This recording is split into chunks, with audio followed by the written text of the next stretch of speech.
3000 से भी ज्यादा इंडियन आर्मी सोल्जर को इन चोरों ने बहुत ही बुरी तरीके से लूटा। सभी सोल्जर का मिलाकर 500 करोड़ रुपए का रिटायरमेंट का फंड बनता है, जो कि पूरा का पूरा लेकर ये चोर फरार हो गए। और इतना ही नहीं, इन सभी सोल्जर ने अपने हाथों से अपनी खुद की मर्जी से इन लुटेरों को पैसे ले जाके दिए। किसी ने चेक से दिया तो किसी ने कैश पेमेंट दिया। बहुत सारे सोल्जर तो ऐसे भी थे जिनकी रिटायरमेंट पे जो आर्मी से चेक मिलता है 35 से 40 लाख रुपए का पूरा चेक ही इन लुटेरों के हाथों में ले जाके दे दिया। ये घटना थी साल 2022 की। इन चोरों को अच्छी तरह से पता था अगर करोड़ों रुपए की चोरी करनी है तो बहुत सारे रिटायर सोल्जर को टारगेट करना पड़ेगा, क्योंकि लाखों रुपए की रकम किसी भी आम आदमी के पास नहीं होती है। 35 से 50 लाख की रकम केवल रिटायर आए फौजी के पास ही मिलती है। और इन चोरों को केवल 6 महीने के अंदर 400 से 500 करोड़ रुपए लूट कर गायब होना था। और इन चोरों ने एक जबरदस्त प्लानिंग की और प्लानिंग के तहत एक ऐसा जाल बनाया जिसमें आर्मी के बड़े बड़े अफसर भी ना चाहते हुए भी उस जाल में जाकर फंस गए। इन चोरों ने अपने तय किए गए समय पर सक्सेसफुली इस चोरी को अंजाम देकर गायब हो गए। तो अब हम आपको पूरी डिटेल के साथ में बताते हैं आखिरकार ये कौन लोग थे जो इंडियन आर्मी के 3000 से भी ज्यादा सोल्जर का फंड 500 करोड़ रुपए से भी ज्यादा लूट कर लेके चले गए और किसी को कोई कानो कान खबर तक नहीं हुई। जब भी हम इंडियन आर्मी का नाम सुनते हैं तो हमारे दिमाग में सबसे पहला जो वर्ड होता है वो होता है देशभक्ति, सुरक्षा, जोश और हमदर्दी। लेकिन इन चोरों के दिमाग में ऐसा कुछ भी नहीं था। मार्च 2022 में इन्होंने स्टेप बाय स्टेप प्लानिंग शुरू की। प्लानिंग के तहत सबसे पहला काम इनका बहुत मुश्किल था।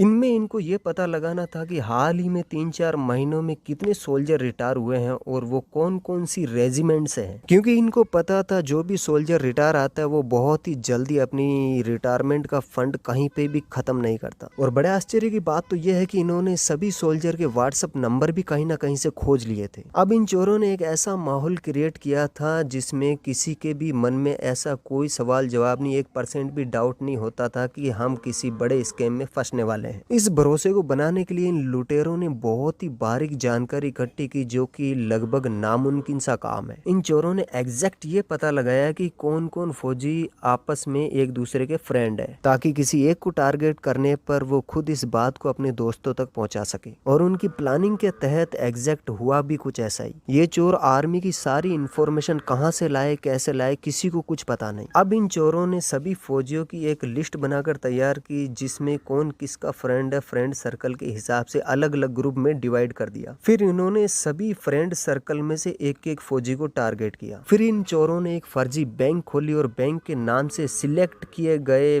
फौजियों के व्हाट्सएप पर एसएमएस भेजना चालू किया। और मैसेज भी एक ऐसा क्रिएट करके भेजा जिसको अगर कोई भी इंसान पढ़ ले तो उसमें फ्रॉड का किसी को कोई शक नहीं होता है। और आप देख सकते हो वो मैसेज ये वाला था। मैसेज में लिखा हुआ था, ये सेवाएं केवल रिटायर सोल्जर के लिए है। देश की सुरक्षा करने के लिए 16 से 20 सालों तक घर परिवार से दूर रहते हैं। सर्विस पूरी होने के बाद भी रिटायरमेंट फंड और पेंशन इतनी नहीं मिलती है जिससे बाकी की जीवन का गुजर बसर पूरा हो सके। इसी कारण हमारे देश के सिपाहियों को रिटायरमेंट के बाद भी अपने बीवी बच्चों से दूर किसी न किसी कंपनी में गार्ड की नौकरी करनी पड़ती है। और इसी तरह देश के सिपाही का पूरा जीवन घर परिवार से दूर गुजर जाता है। इन सारी परेशानियों को ध्यान में रखते हुए इस बैंक ने सरकार की सहायता और निगरानी में सभी रिटायर सिपाहियों के लिए एक स्कीम लागू की है, जिसमें अगर आप 50,000 रुपए इन्वेस्ट करते हो तो 1 महीने बाद आपको वापस 70,000 रुपए मिल जाएंगे। और अगर आप इस स्कीम में 1 लाख रुपए इन्वेस्ट करते हो तो अगले 2 महीने बाद आपको 1,40,000 रुपए रिटर्न वापस मिल जाएंगे। और आप चाहो तो इस योजना के तहत एक बड़ा लाभ भी उठा सकते हो। इस मैसेज को पढ़ने के बाद में आर्मी सोल्जर को थोड़ा बहुत यकीन होने लग गया कि ये कोई बैंक है, बैंक फ्रॉड कर ही नहीं सकती और सरकार ने कोई ना कोई आर्मी सोल्जर के लिए सुविधा निकाली होगी। तो क्यों ना हम इसमें केवल 50,000 रुपए एक बार इन्वेस्ट करके देखते हैं, क्योंकि एक रिटायर सोल्जर के लिए 50,000 रुपए कोई ज्यादा मायने नहीं रखते। अब जिन्होंने भी 50,000 रुपए इन्वेस्ट किए थे 1 महीने बाद उनके खाते में 70,000 रुपए वापस आ गए। अब जिनके भी खाते में 50,000 के बदले 70,000 रुपए वापस आए, उनकी खुशी का कोई ठिकाना नहीं था। उनको ऐसा लगने लगा था कि उनके हाथ में एक लादीन का चिराग मिल गया और वो सोल्जर बड़े बड़े सपने देखने लगे। 2-3 सालों में तो हम मिलियनेयर बन जाएंगे, खुद का एक शानदार आइलैंड होगा और एक प्राइवेट जेट होगा, लग्जरी यार्ड, शानदार बंगलो, कारों का कलेक्शन। और इस घटना के बाद इनके यकीन को अब पंख लग चुके थे, अब ये उड़ान भरने के लिए तैयार थे। तो अब इन सभी सोल्जर ने अपने अपने सारे फ्रेंड को इस स्कीम के बारे में बताया तो उन्होंने भी लाखों रुपए इसमें इन्वेस्ट कर दिए। और उस समय जो रिटायर आए थे आर्मी से, उन्होंने अपनी रिटायरमेंट का